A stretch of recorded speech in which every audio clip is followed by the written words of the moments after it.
शहर के जाने माने रईस हीराचंद और उनकी पत्नी सुजाता की चमचमाती महंगी कार बंगाल की एक पुरानी बस्ती की सुनसान गली में एक बेरौनक से पुराने मकान के बाहर आकर रुकती है।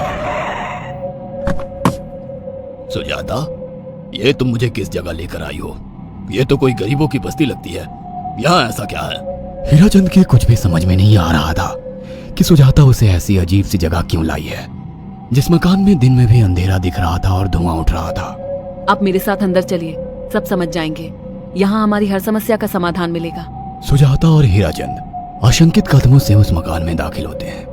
तभी उन्हें किसी महिला की बाहरी आवाज सुनाई पड़ती है। चले आओ, चले आओ। हीराचंद ने देखा कि उस मकान के अंदर अंधेरा था।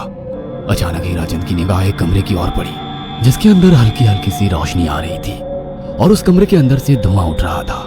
शायद उस कमरे के अंदर आग जल रही थी। है?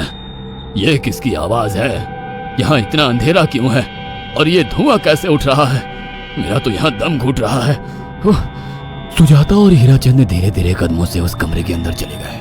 अंदर वाले कमरे में बिखरे बाल वाली एक खूबसूरत सी बूढ़ी औरत सामने जल रही आग में एक मुर्गी की गर्दन काटकर उसका खून गिरा रही थी और मुर्गी का शरीर छटपटा रहा था। ये देखकर सुजाता को उबकाई आने लगी।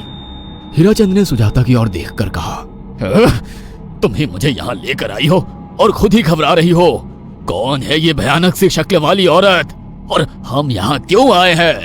अचानक उस औरत ने एक झटके में मुर्गे की गर्दन धड़ से अलग कर दी। ये देखकर सुजाता के मुंह से चीख निकल गई और सेठ हीराचंद भी सहम गया।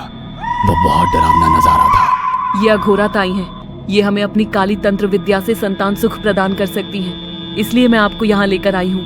कैसी बात करती हो? जहाँ बड़े से बड़े डॉक्टर सफल नहीं हुए, वहाँ ये मामूली औरत क्या कर लेगी? हीराचंद की बात सुनकर अघोरी ताई ने गुस्से से हीराचंद की ओर देखकर कहा, नादान हीराचंद, काली विद्या में इतनी शक्ति है कि मरे को भी जिंदा कर दे। संतान पैदा कराना कौन सा मुश्किल है? तुम्हें मेरा नाम कैसे पता? क्या तुम सच में हमें संतान सुख दिला सकती हो? तुम जितनी दौलत मांगोगी मिल जाएगी, अगर ये संभव है तो। संतान का नाम सुनते ही हीराचंद की आंखों में चमक आ गई। वह संतान के लिए कुछ भी कर सकता था। तुम लोगों को मुझे एक नवजात शिशु लाकर देना होगा। मैं उस शिशु की बलि चढ़ा दूंगी और फिर वही शिशु तुम्हारे घर में फिर से जन्म लेगा।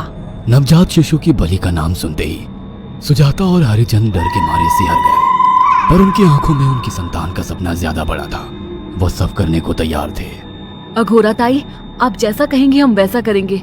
बस हमें संतान सुख दिला दो। बिना वारिस के हमारी दौलत किस काम की? संतान सुख के लिए अंधे हो चुके सुजाता और हरिचंद अपनी नौकरानी शीला से एक नवजात बच्ची चोरी करवा के अघोरी ताई को दे देते हैं।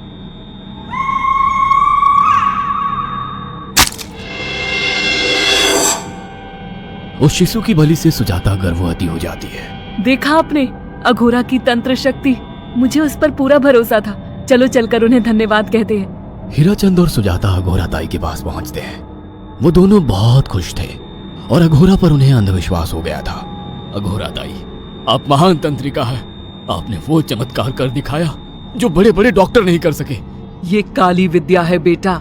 अगर तुम दोनों चाहो तो मैं इस विद्या से तुम दोनों को हमेशा के लिए जवान बना सकती हूँ। क्या सच में ऐसा संभव है? हाँ बिल्कुल, पर इसके लिए तुम्हें जवान लड़के और लड़कियों की बलि चढ़ानी होगी। तुम उन्हें यहाँ तक लाओ, बाकी मैं देख लूंगी। जवान रहने की लालच में अंधे सुजाता और हरिचंद एक अनाथ आश्रमों से हर रोज एक लड़की या लड़के को गोद लेने के बहाने अघोरी के पास बलि चढ़ाने ले जाने लगे। और एक दिन अघोरी ताई ने हीराचंद और सुजाता से इंसानी मांस खाने को कहा। पूरी तरह से इंसान से हैवान बन चुके अब वो दोनों इंसानी मांस खाने के लिए तैयार भी हो गए। ये गर्म खून और मांस खाकर तुम लोगों की उम्र भी बढ़ जाएगी। खाओ इसे। हाँ, सच में ये इंसानी मांस बड़ा स्वादिष्ट है। अघोरा ने अपनी बातों में फंसाकर सुजाता और हरिचंद को नरभक्षी बना दिया था। वो तीनों हर दिन बलि चढ़ाकर खून पीकर मांस खाने लगे। नौकरानी शीला भी नए शिकार लाने में उनकी मदद करती थी, मगर एक दिन शीला को शिकार नहीं मिला। मेम साहब, आज एक भी शिकार हाथ नहीं लगा और मैं बहुत थक गई हूँ और घर जाकर थोड़ा आराम करना चाहती हूँ। कोई बात नहीं शीला, एक छोटा सा काम है, तुम हमारे साथ चलो, लौटते में हम तुम्हें घर छोड़ देंगे। जी मेम साहब। शीला नहीं जानती थी कि शिकार नहीं मिलने से सुजाता और हरिचंद अंदर से बौखला गए थे और उनके दिमाग में एक शैतानी चाल चल रही थी। सुजाता, ये बेहोशी की दवा है। शीला के कार में बैठते ही तुम उसे सुंघा देना। आज हमें इसी की बलि देनी होगी। इसने हमारे यहाँ का बहुत खाना खाया, अब हम लोग इसे खाएंगे। वैसे भी ये आगे चल के हमारे लिए खतरा बन सकती थी। कार में बैठते ही सुजाता शीला को बेहोश कर देती है और वो लोग सीधे अघोरी ताई के यहाँ पहुंच जाते हैं, जहां अघोरी ताई शीला की बलि चढ़ा देती है और तीनों मिलकर उसे नोच कर खाते हैं। अघोरी ताई, हमको बलि चढ़ाते हुए पूरा 1 साल हो गया है। हमारा बेटा भी साल भर का हो चुका है। अब और कितनी बलि देनी होगी? बस एक आखिरी क्रिया और बची है, उसके बाद तुम दोनों हमेशा के लिए जवान हो जाओगे। कैसी क्रिया अघोरा ताई? 3 दिन बाद सूर्य ग्रहण है। हमें पास के घने जंगल में एक विशेष क्रिया करनी होगी। उसके बाद तुम लोग कभी बूढ़े नहीं होगे। कितना अच्छा होगा, हम हमेशा जवान रहेंगे और सालों साल तक अपनी दौलत से ऐश करेंगे। हाँ, सच कहा। अघोरा ताई ने हमारे हर सपने पूरे कर दिए। 3 दिन बाद बंगाल के बियाबान जंगल में कोहरे और ओस से भीगे पेड़ों के बीच एक घने बरगद की बेलों पर कटे इंसानी सिर लटक रहे थे, जिसमें से खून टपक रहा था। काले जादू का सामान भी रखा था। कितनी भयानक जगह है ये, हर तरफ कटे हुए सर लटक रहे हैं। थोड़ी देर में सब समझ जाओगे। बैठ जाओ और मेरे साथ ये मंत्र दोहराओ। ओ, अघोरा, ये किन लोगों की कटी हुई गर्दनें हैं? आप यहाँ क्या करने वाली हो? हीराचंद की बात सुनकर अघोरा जोर जोर से हंसने लगी और उसने एक शैतानी हंसी हंसते हुए हीराचंद की ओर देखकर कहा, तुम जैसे ही लोगों ने अपनी इच्छाओं को पूरा करने के लिए इन लोगों की बलि चढ़वाई है और फायदा उठाया है। अब तुम दोनों आंखें बंद करके यहाँ बैठ जाओ और मेरे साथ मंत्रों को दोहराते जाओ।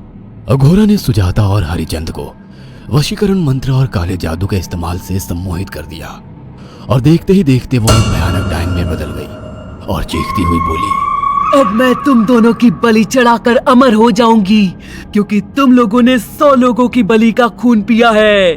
देखते ही देखते उस डायन ने फरसे से एक एक करके सुजाता और हरिचंद की गर्दन काटकर जल रही आग में बलि चढ़ा दी और उनका गर्म खून पीने लगी। जब तक तुम जैसे मूर्ख और लालची लोग अपने फायदे के लिए दूसरों को मेरे पास लाते रहेंगे, मैं उनका फायदा उठाकर ऐसे ही उनकी बलि चढ़ाती रहूंगी। दरअसल अघोरा एक डायन थी और अपना स्वार्थ पूरा करने के लिए उसने हीराचंद और सुजाता की लालच का फायदा उठाकर उनकी भी बलि चढ़ा दी। बुरे काम का बुरा ही नतीजा मिलता है।